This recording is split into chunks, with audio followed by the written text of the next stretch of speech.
Greetings and welcome to this video series on The Merchant of Venice, Act 1. And we'll be taking a look at the three different scenes in Act 1 and three different mini video lectures. So let's start off with this text, Merchant of Venice. When we start off this play, what we see is that the play begins on medias res, if you will, in the middle of things. There's a conversation that we are going to join in the midst of the conversation. So we're going to kind of pick up in the middle of this conversation. And so it's going to be up to us to kind of figure out, well, what's gone on prior to this, prior to us getting into the text, prior to us sitting and watching the play, and kind of catch up to speed. But here's what we do know from the very beginning of this play. We are introduced right away in this comedy to our title character, the Merchant of Venice. And the merchant is he is Antonio. I've got a picture there of Antonio. That comes from the 2004 Sony Pictures film Merchant of Venice that stars Al Pacino, Joseph Fiennes, Lynn Collins, and Jeremy Irons there, pictured on the right of the screen, who is our title character. And as the play begins, right from the outset, we learn that Antonio is sad, and even he does not know why.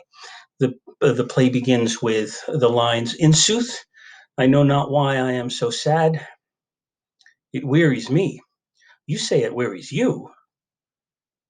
This is the indication that we're joining the middle of a conversation, because when Antonio says, "You say it wearies you," suggests that the folks that he is with, in this case, it's Solario. Sometimes in some of the text, Solario is spelled Solanio, so it depends on the text you're reading. But he's with Solario and I'm sorry, sometimes he's called Salarino in some texts. So you have Solario and Solanio, or Salarino and Solanio, depending on your text. And these two fellers are also merchants in the same way that Antonio is a merchant. And it seems that these two fellers are with Antonio, and they say to him, "Hey, Antonio, you've been kind of moping about lately. We're getting tired of this. What's it all about?" And that's what we have to presume happens prior to us joining the play. The rest of Antonio's lines at the beginning of the play, and there's only a few others to follow with this. "But how I caught it, found it, or came by it, what stuff 'tis made of, whereof it is born, I am to learn." So not only do we learn that he is sad, he doesn't know why, but he believes that he will figure it out at some point, right? That what he is sad of. As scene one continues, what you have here are his two merchant friends doing what guys do. Guys try to fix problems, right? And so what they're doing is they're trying to help Antonio, unsolicited, of course, find out why he may be so sad. And there are two possibilities that they propose in a couple of monologues that are a little bit long, but essentially the possibilities that they propose are these. Either one, you're concerned about your ships, right? Antonio's a merchant, and being a merchant in 1597, if that's close to when this play is set, is a precarious business, right? You are the owner of ships that have merchandise on them that are traveling from point A to point B. Generally speaking, from Western Europe over to eastern parts of Asia, and Venice is in between. And Venice is a port of call. And if you're a merchant, such as and a successful one, such as Antonio is, while your ships are out at sea, you could be concerned, right? Because there's lots of things that can happen to your ships when they're at sea, right? They can get caught in storms. They could be sunk in storms. They could get lost. They could be attacked by pirates, which was very common, and all of your merchandise could be stolen. You could have folks on your own ship namely a captain of a ship who might commandeer the ship, and you might never see your merchandise or your money again. So it's a rough business, and the suggestion is possibility one. Well, maybe you're concerned about all your ships which are out there, and Solario lays out a good explanation. If it were me, he says, I'd be concerned about that. And Antonio's response to that is really kind of fascinating when you consider what he says, because he very in a very calm, calculating manner, his response to that is this. He says the words, "Believe me, no. I thank my fortune for it. My ventures are not in one bottom trusted, nor to one place, nor is my whole estate upon the fortune of this present year. Therefore, my merchandise makes me not sad." And it's a very direct, it's a very purposeful, very calm. He's responding to the possibility number one, that you must be concerned about your ships. And as a level-headed businessman would do, he responds, "No, I'm not at all. In fact, because I'm diversified. I have more. Right? I haven't trusted all of my merchandise in one ship, so no, that's not it at all. I'm not concerned with my ships." And then Solanio replies, right? Well, if it's not that, then you've got to be in love. And Antonio's response to that is interesting as well, because all Antonio delivers in response to that possibility is simply "Fi-fi." So he brushes it off very, very quickly, in uh, not as calm a way as we see him respond to the possibility that maybe it's about your ships. And I think that quite possibly in the differing manners of his response to these two different questions, we might be able to read something into that, right? Because his response was pretty, no, no, no, no, no, I'm not in love. I'm not in love. That's not it. Much different behavior when that question is brought up. So, continuing on with this text, in line 60 to 188, we meet the boys, right? We meet Bassanio, and we meet his friends Gratiano and Lorenzo, and these three have stumbled into the scene. What you'll have is Solanio and Solario will exit, and there'll be a nice little exchange between the groups as they pass, and Bassanio comes in with Gratiano and Lorenzo. And we'll find later that this particular meeting had been arranged. But they do enter, and Gratiano, who is kind of wild and kind of crazy, he's a close friend of Bassanio's. I often say that Gratiano is to Bassanio what Mercutio is to Romeo, right? It's the wild and crazy friend, the guy who's a little bit edgy, fun guy to be around, gets a little wild sometimes, and this is who Gratiano is. And when he comes in, he addresses Antonio directly and says the same thing to Antonio that the other merchants had said, obviously prior to the beginning of the play. And Gratiano acknowledges to Antonio that he hasn't seemed right lately. Right? You just seem out of sorts. And Antonio's response to Gratiano is in a very classic Shakespearean way, says this to Gratiano: "I hold the world, but as the world, Gratiano, a stage where every man must play his part, and mine a sad one." And so we get the continued theme of Antonio being sad. Something has got him melancholy. But what you also have here is a common Shakespearean idea, something that we see in other plays. We see it in Macbeth at the end of Macbeth when he gives his soliloquy about just being an actor on a stage. We see it in his sonnets too. So this is a theme that Shakespeare likes to come back to.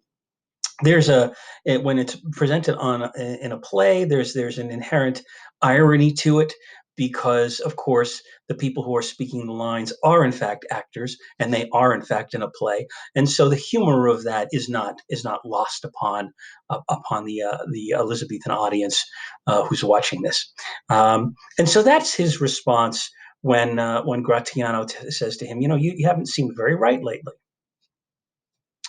Gratiano is going to give a long speech after that, says, well, if we're all actors, I want to play the fool, which of course is very much his character. And as I said, in similar fashion to Mercutio, right? Mercutio behaves in a similar way in Romeo and Juliet.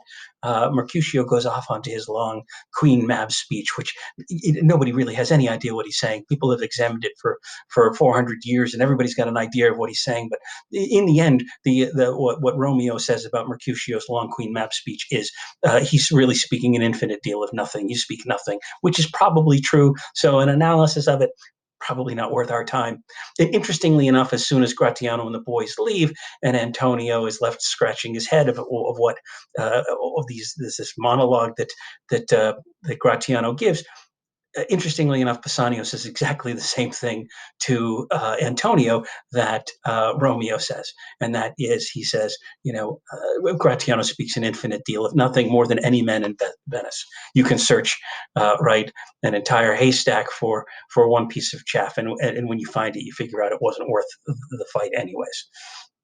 And so the boys leave, and Bassanio has to come clean about now what it is that this meeting was called for. Antonio asks him, "So tell me now, right? Why are we together?"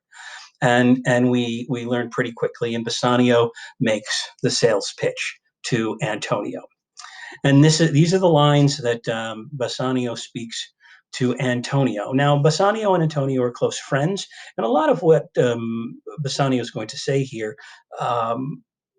Antonio knows. Right? Antonio knows Bassanio inside and out, and this is not the first time a request like this obviously has been made, as we can tell by the text. But these are the lines that Bassanio speaks to Antonio. Bassanio says, "'Tis not unknown to you, Antonio, how much I have disabled mine estate, by something showing a more swelling port than my faint means would grant continuance. Nor do I now make moan to be abridged from such a noble rate. But my chief care is to come fairly off from the great debts wherein my time something too prodigal hath left me gauged. To you, Antonio, I owe the most, in money and in love. And from your love I have a warranty to unburden all my plots and purposes, how to get clear of all the debts I owe." Wonderful monologue in which we learn so much about this character Bassanio. That is that he has no money. He has no money because he's a fraud. He behaves as though he does, right? He shows himself a more swelling port. He likes to pretend as though he has more money. And of course, to pretend like he has more money, he actually has to borrow the money. From whom? Well, primarily from Antonio, but as it seems here, he's also borrowing money from other people. But it appears as though Antonio is the person that he owes the most amount of money to. And so he has a plan to get himself out of debt. It's his chief plan. That's why I highlighted my chief care. And I think it's important to keep this in mind, especially as the text goes on and we see what becomes of Bassanio in his quest. But his chief care is to come off from the great debts. And he's got a plan to get out of debt. I suspect this is not the first time that Antonio has heard such a plea from Bassanio. I suspect that Bassanio has probably said these types of things to Antonio before. And Bassanio is the guy who's always got another plan. And of course, the thing about having a plan is, how do you get around to pulling off a plan? Um, Antonio's response to Bassanio pretty quickly is okay, how much do you need, and what do you need it for? Is his response. His lines read like this: "I pray you, good Bassanio, let me know it, and if it stand, as you yourself still do, within the eye of honor, be assured my purse, my person, my extremest means lie all unlocked to your occasions." Let's take a look at this response. It's a fascinating response. Because if you take a look at this text, what is it that Antonio is saying he will offer to Bassanio? My purse, my money, is what he's saying. I will give you whatever money I have. My person, interesting response. I will offer my person for you. My physical person, my extremist means. And what does that mean? And there's lots of different ways we can take a look at this extremist means. There are lots of ways that this has been spun out. Um, I would just take a look at it in this space as I will go to any means to essentially finance what it is that you need. Interesting response. He does ask the question, of course, okay, what do you need it for? And Bassanio's response is this. And there on the right, we have a picture of Portia, played by Lynn Collins, in the 2004 film. His response to Antonio is this. In Belmont is a lady richly left, and she is fair, and fairer than that word of wondrous virtues.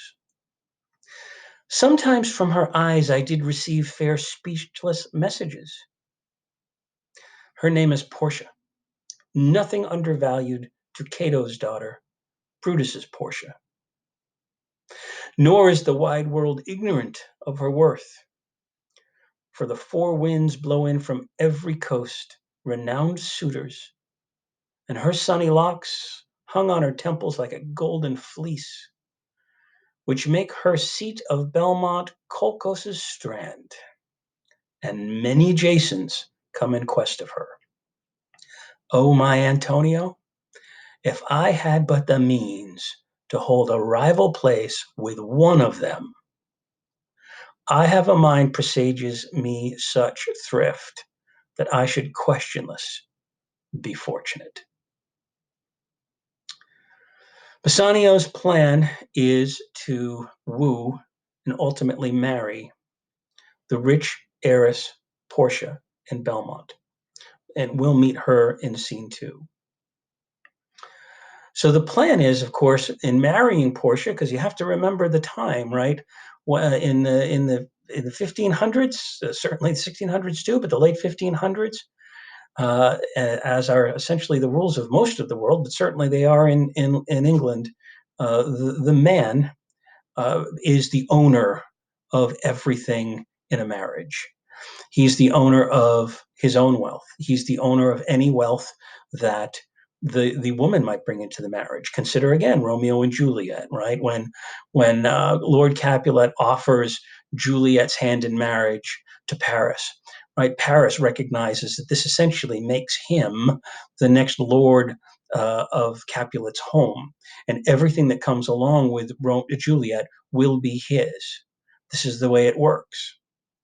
And so to marry Portia, because she is such a rich heiress, will present wealth to Bassanio like he's never seen. In fact, she's such a catch that people have come in from across the globe to try to woo fair Portia and win her prize. You have to wonder if Shakespeare in some way might not be making some reference to his own Queen Elizabeth, the woman the Virgin Queen, right? Gloriana, the woman who remained unmarried for her entire life, and very much used that her singleness, right, her unmarried state as a means of gaining political advantage over people. For folks who came in to woo and suit her. I wonder if Shakespeare might not be making some sort of a nod to his very own Queen Elizabeth. But this is his plan, right? This is his plan to win.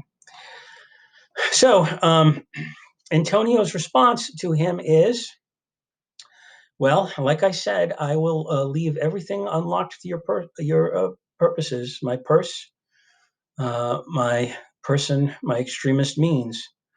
But unfortunately, Bassanio, says Antonio, I don't have any cash right now because all of my ships are at sea. And so, while he certainly is a wealthy merchant and perhaps the best merchant in Venice, he is the merchant of Venice, suggesting, of course, that he ranks above all other merchants in Venice because of his great business acumen and the fact that he has many ships. At this particular time, he's a little cash strapped because all of his ventures are out at sea. Interesting thing too, because generally speaking, a very good merchant wouldn't necessarily do this, right? You'd never send all of your ships out at one time because of all the perils that could happen along the way. So generally, you would want to keep one in port at all times. So you'd always have some control over something. If everything got lost, without anything. You would be wrecked essentially. Um, and so he has put out all of his ships, and he's got no funds. But he says to Bassanio, "Do this: go into Venice and see what my credit will do. Get a loan, get a loan, and I'll back it. I'll provide the security." And this, of course, is going to bring in our moneylender, Shylock the Jew, in scene 3, whom we will meet. And this brings us to the end of Act 1, Scene 1. Something to consider here, and I put this up here, is that the entirety of Act 1, Scene 1 is spoken in blank verse. Right? Shakespeare uses blank verse, unrhymed iambic pentameter, generally speaking, for characters who are of nobility, of upper class. It is not the language that's spoken of the commoners or generally women. And so this entire scene is spoken in blank verse. And that's something to consider, especially as we take a look into Act 1, Scene 2, when we will move from Venice over into Belmont. And so we'll pick up with that as we get into lecture number 2, which will be Merchant of Venice, Act 1, Scene 2. We'll see you there.